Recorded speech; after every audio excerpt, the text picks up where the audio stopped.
need to understand that there is a process going on now that is being accelerated because of the effects of global climate change. Yeah, what's all right. I mean, someday when you could pass a test on what I'm talking about, you can come up and get up here.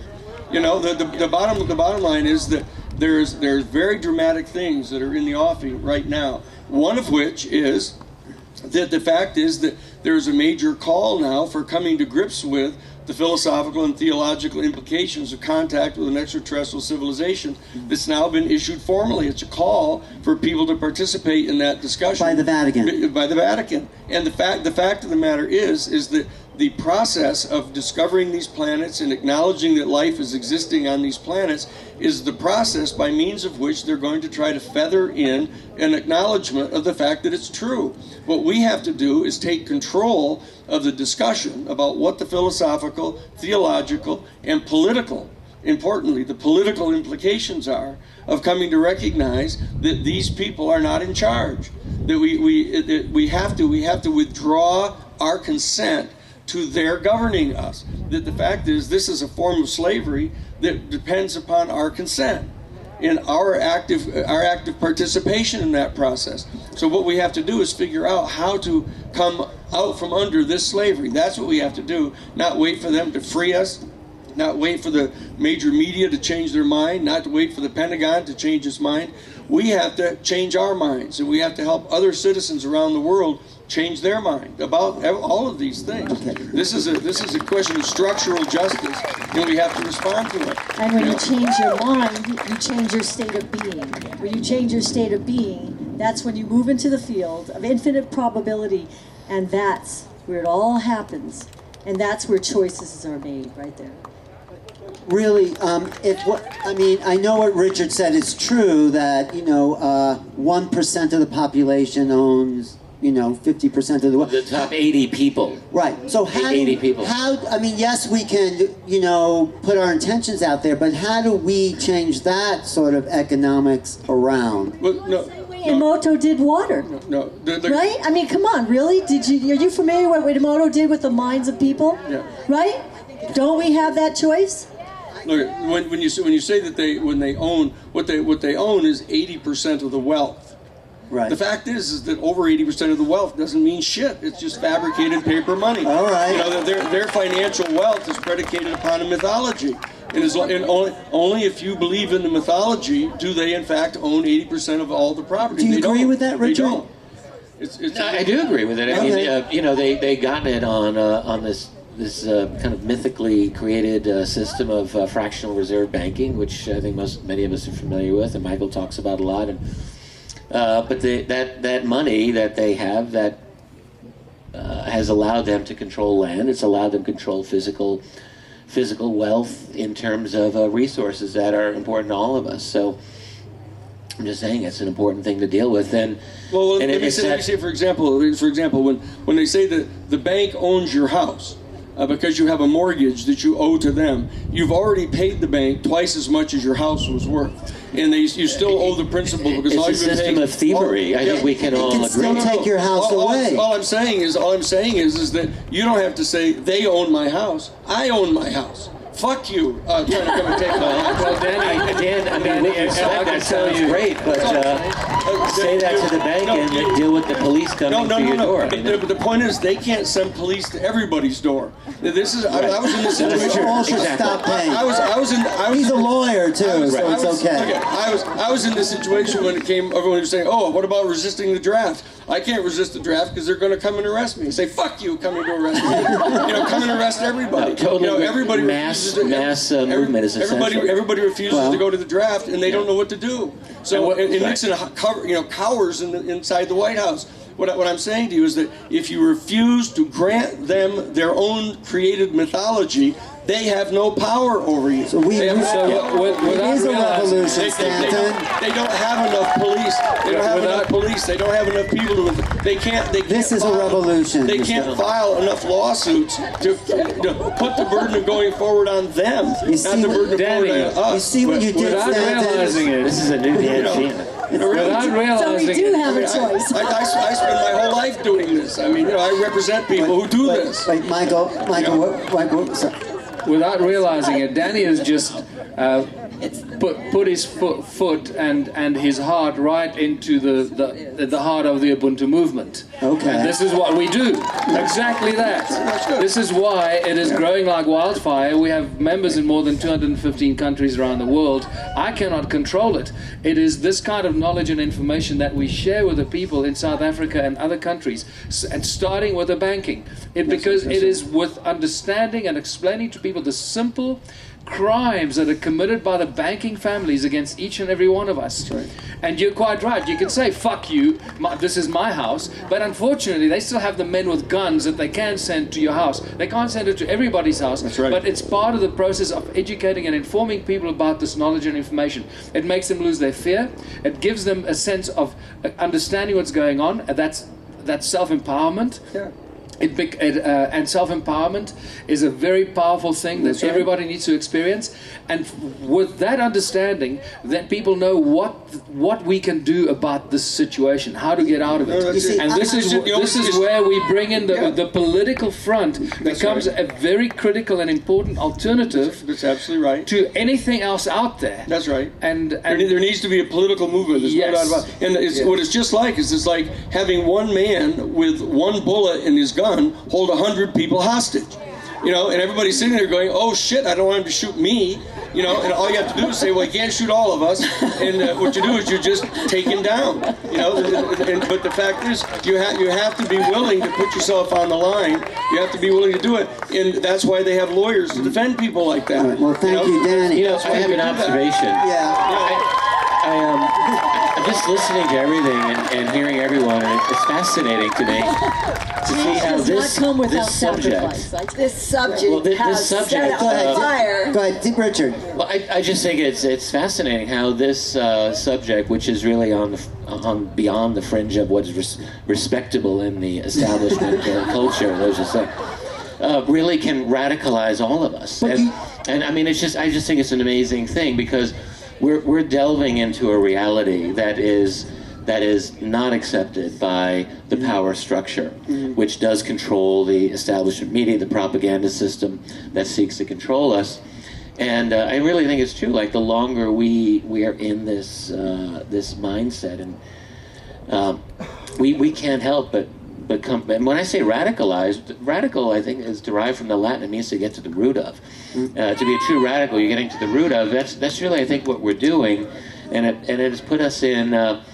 I don't even think we're trying, but we're in undeniable opposition to the established system. Well, I don't think we can help it. Do you think this is what the ETs could be waiting for us to get ourselves together, to take back our power? That's exactly what they are waiting for. Yeah, for us They're to waiting have... for this movement of this explosion of consciousness, because you can't interact with an unconscious group of... And they're not going to do it for us. beings. They're not going to say, hey, we're here to help you out of the mess you created. We got to do... You're going to be our lawyer for the movement, Danny. Well, I think that's exactly right. I mean, think about what could they have done like 100 years ago? Would they announce themselves? What would that have done to human civilization? But it now could have been a really traumatic thing, and you have to get to a point where people are ready for this type of a situation. So it really could be that we needed several generations for our own development. So what kind of social movement do you think it? What's that? The Warriors of Light out there. But yeah, I mean, you're talking about organizing a social movement in a way Martin Luther King organized the Black movement. So how would that look? Well, what the advantage is that all you have to do is stop cooperating.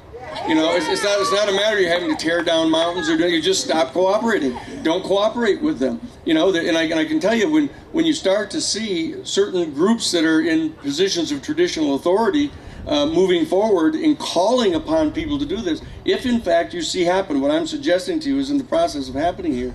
If you in this month we're right here just this month in June, it could happen as early as June 5th because that's Global Environmental Day.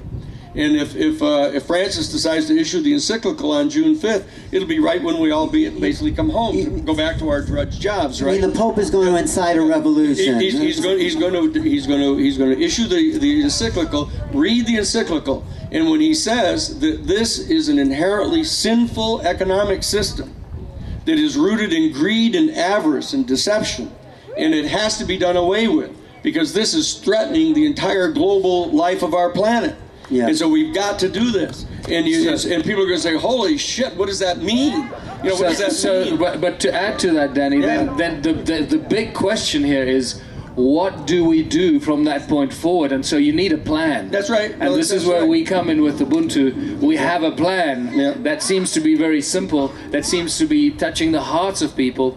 And this is why it resonates. And somebody here earlier said truth resonates, and that's exactly what this comes down to. So when you start sharing the truth about all this stuff with people, they not only see a way out of their desperate misery on a daily basis, and as I said earlier, I see it on a daily basis with people that live on the streets, people that live in shacks that can't afford a loaf of bread every day, and suddenly they see a way out. You can see the light in their eyes when they realize and they recognize where the real problem is. It lies in the money supply and the control of the banking elite of this entire planet. The moment we shut that down and find a new alternative, there is a way forward, and we have to have a plan, and we have a plan. Well, the simple way forward, what we've been sharing with the people, just a simple step forward, and this might not everybody might understand this, but with immediate effect, to stop the privately owned banks and replace them with what we call a people's bank. Is such a revolutionary, unimaginable shift and an immediate change in providing a lifeline for every living, breathing human being. It is, and it's so simple. It is such a simple thing to do. And in essence, this is what we do. They did it at Mondragon. That whole thing, they just withdrew from both France and Spain because they were opposed to the fascist governments in Spain and France. So they just withdrew and they set up their entire own economy. And it can be done. I'm just telling you that. And the important thing is that when you have so many people, when you have 1.5 billion people in Western civilization that are all part of the Catholic Church, and this guy, not just any old pope, it's not like Ratzinger that nobody liked anyway, but I mean, but to have a person as popular as Francis is, and is doing the things that he's doing, to come forward and communicate, when he calls for asking to be able to address the jointly assembled Congress of the United States for the first time in history, and he's going to be talking to Congress in September. He's going to be talking to the United Nations, and he's holding this Damocles over their head that if you do not, in fact, agree to legally enforceable restrictions on your corporations with this issue of issuing forth global greenhouse gas emissions, the fact of the matter is I'm going to declare the Jubilee. I'm going to cancel these debts. I'm going to tell everybody they don't have to pay their debts. And they're going to say,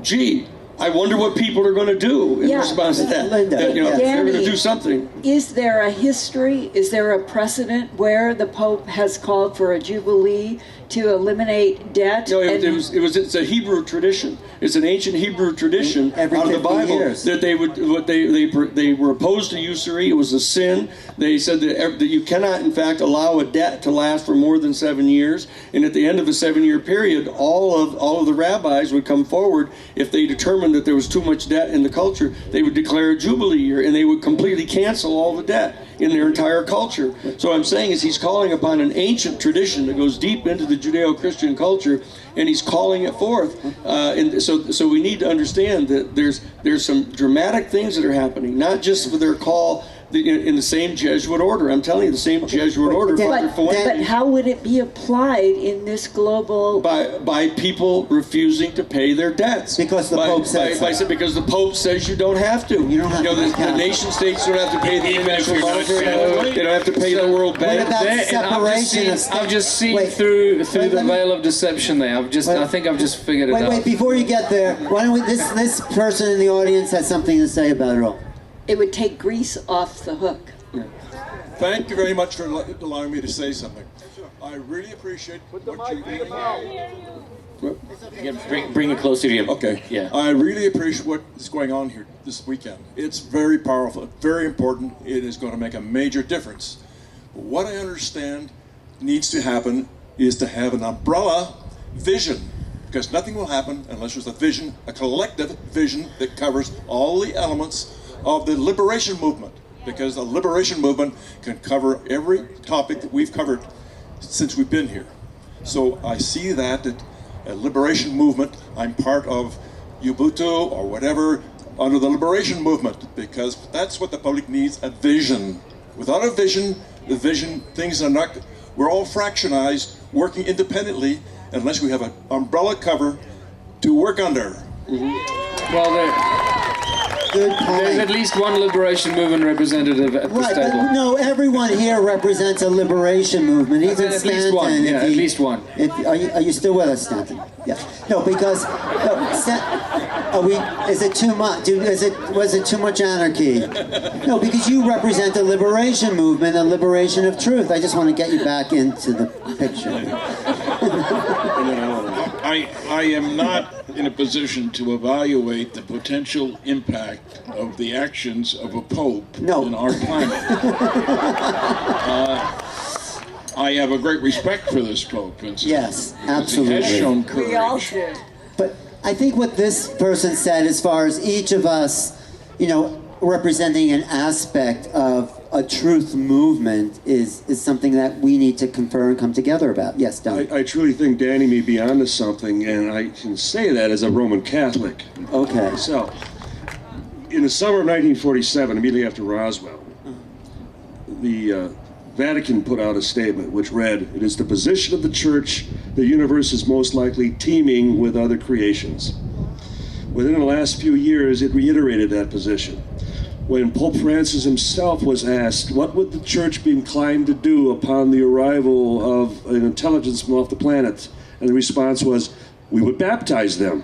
I don't know for if that's all a of good our idea. hopes, all of our concerns that the United States government is ever going to disclose something that it has worked harder on one topic than anything else its entire history to cover up. Maybe we should be approaching the Church. But the Church has it's a good and bad approach. I don't think the aliens But want to be baptized. We would be talking about 1.5 billion people. Let me address the issue of baptism. And aliens. Okay. That'd be much better for it, right? The fact of the matter is that Father Fuentes, excuse me, hold on. Father Fuentes, who is the Jesuit director of the observatory, when this issue was raised to him that the Pope had made reference to, I would baptize the aliens, he actually went so far as to say, actually, the aliens may not be in need of baptism because the sin of our having fallen into the original sin is a function of the evolution of our intellect, of perceiving ourselves as separate and apart from all of the rest of the unity of the universe, and they may have already gone through that.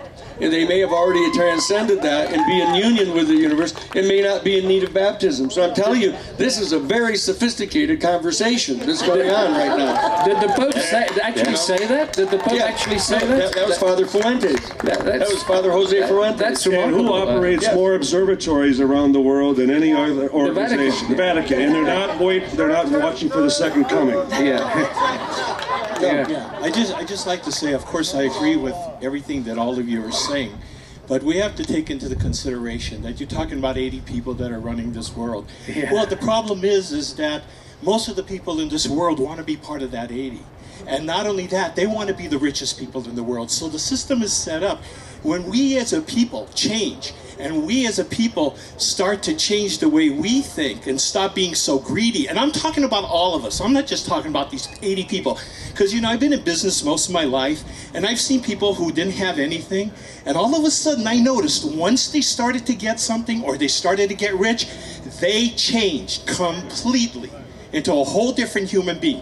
So when the consciousness of this planet changes, everything will change. Thank you. Well, we need deep philosophy, think and that's what's called wisdom. We're going to wrap up, but I don't think we need more religion. I think we need to baptize those 80 people, and the rest of us open up to cosmic consciousness, because awakening the new human brain, the new capacities, will put us in more direct connection with something beyond. That is exactly what relegare is. Relegare, the Latin root of it, is to relink. To relink. That's what the whole process we're talking about is to taking our human family that is suffering from an affliction of the intellect, this capacity to perceive ourselves as separate and apart from the rest of the universe, and to transcend that through the process of relegare. Right. We're relinking back to without, the universe. I mean, for me, without the religion part thrown in. Let's relink to the source, which is, and lift ourselves beyond what we have been. That's exactly what the whole purpose of this is to salvage the substance of spirituality. Okay. That's what the key to this thing is. Okay. And one of the things that there's, and I'll just put one more final point in. The fact is that Francis, knowing that people are going to say, well, might not they kill him? Yeah. You remember Bishop Romero in El Salvador, when he called upon, he called upon the Salvadorian troops to refuse to obey the orders of their commanding officers, ordering them to kill their sisters and brothers, the peasants. And they said, oh, if you make that kind of call, they will kill you.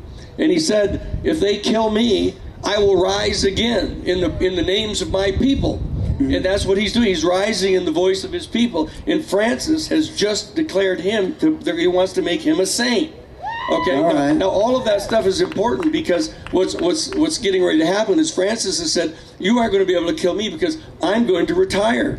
When I get this thing done, I'm going to retire. And what people don't realize is the guy that's going to take his place is Sean O'Malley, who is in fact going to be the first American Pope. Sean O'Malley is the guy that put all the pedophile priests into jail, rather than give them sanctifying grace or let them go to confession. But Danny, don't you think it's the time to end religion? They've really been It's the time to substitute spirituality for religion. We don't need religion if we have spirituality. We don't need the middleman to get in between us and the Alan, yes. Sure. Take a break here, okay? I'm trying to tell you that I've spent my entire career not only confronting the Ku Klux Klan, the American Nazi Party, the off-the-shelf enterprise. I respect what you do. No. Yeah. What I'm telling you is then listen to me.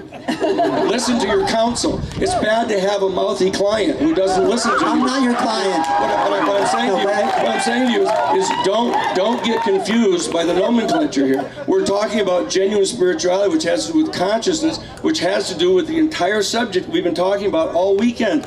3/4 of what we're talking about is consciousness, the elevation of consciousness, the freeing of ourselves from the slavery. The reality is that we now have a group of people in some of the highest institutions in the Jesuit order have basically arisen up to betray the old church. Well, thank you. They've risen up. In fact, there's a major book, I suggest it all to you. It's called The Jesuits, The Betrayal of the Roman Catholic Church, because they've now been declared to be the spearhead, the point of the spear of the social justice movement on the planet. And this is the first Jesuit Pope, and he's now moving to do exactly that. And I'm suggesting that people pay attention and get on board this thing and understand what's happening here, so that we don't despair, we don't give power to these people. And if in fact he steps forward and calls for the Jubilee year, then listen to it and declare a Jubilee year. Okay, thank you. Linda, and then we'll wrap up, yes. This is the best panel I have ever been on. Longest anyway.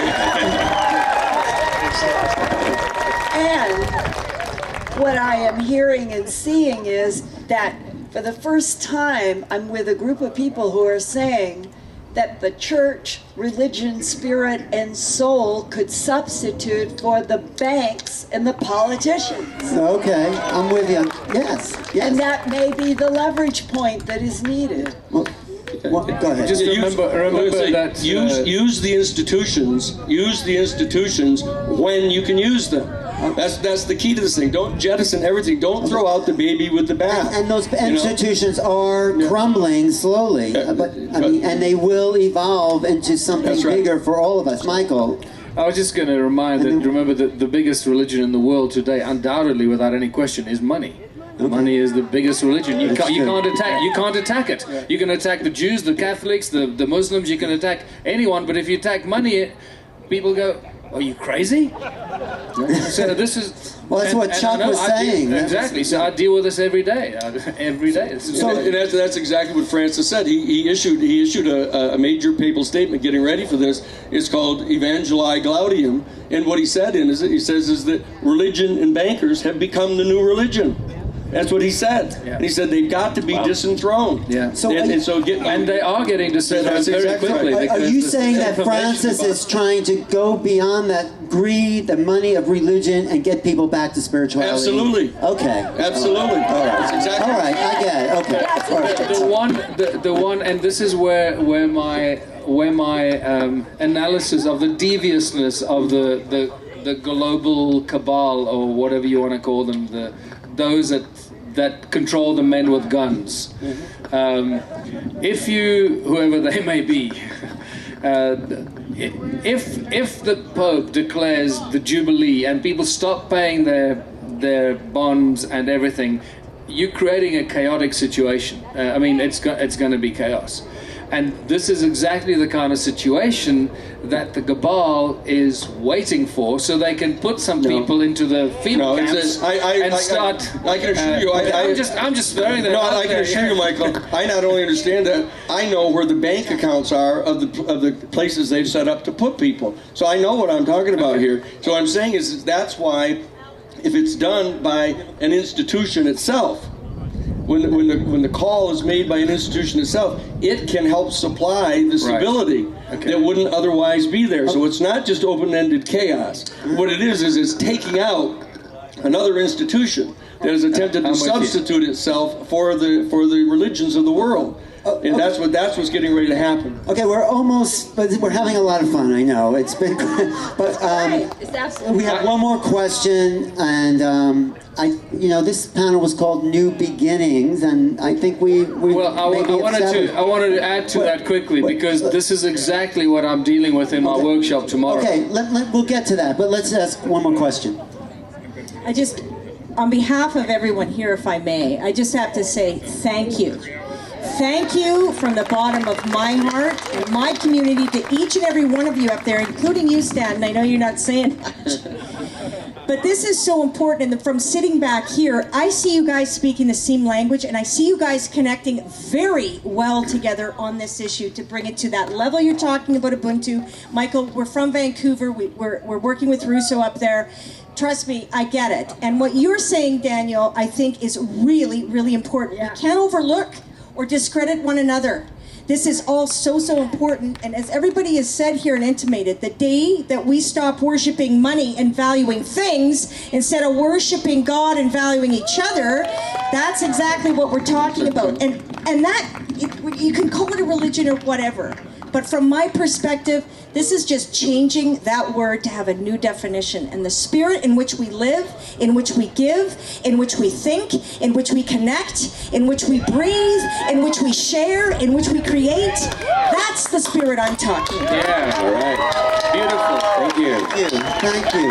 I think we're all in agreement in a way, now that I understand the Pope's position, and thank you. So, I mean, I don't want to wrap up, but we don't have to end this weekend. We can. I need a whiskey. He needs a whiskey. Yeah, I'm with Tellinger. But we'll all get a whiskey. It'll be like Woodstock. Let's just 3 days out here. But, if we're going to, really start something new, and you have a plan, Michael, why don't you just tell us, wrap it up on your end there and put your, piece of the puzzle out there so we can move forward in that direction. Well, I'll start the wrapping up. What's that? Yeah, share your plan. I wish I could share my plan. It's a little bit longer than 60 seconds. More than 60 seconds. But really, this is exactly what I'm going to be dealing with in my workshop, the Ubuntu workshop tomorrow. Give us a little bit. Just to deal about what do we do into the future. Now that we know all this stuff, what do we do?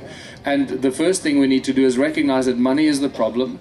And once we overcome that problem, we will create a planet and a world of abundance. Money is the obstacle, the hurdle to creating abundance. Money is the tool that creates hierarchy. It creates corporate structures that deals in the corporate structures that uses money to create scarcity and uses competition to create the scarcity. At the moment you remove money from the system and you work with cooperation among people and communities rather than competition, you create abundance beyond your wildest belief. The solutions are so simple, but we've been so programmed to not see the simple solutions. And this is really what I'm going to be talking about and dealing with, and what we're doing about it with the Ubuntu movement around the world. with the Ubuntu political parties around the world, which includes the United States and Canada, South Africa, UK, Australia, Germany, and about 50 other countries, and how we provide very simple solutions by allowing communities to start cooperating and no longer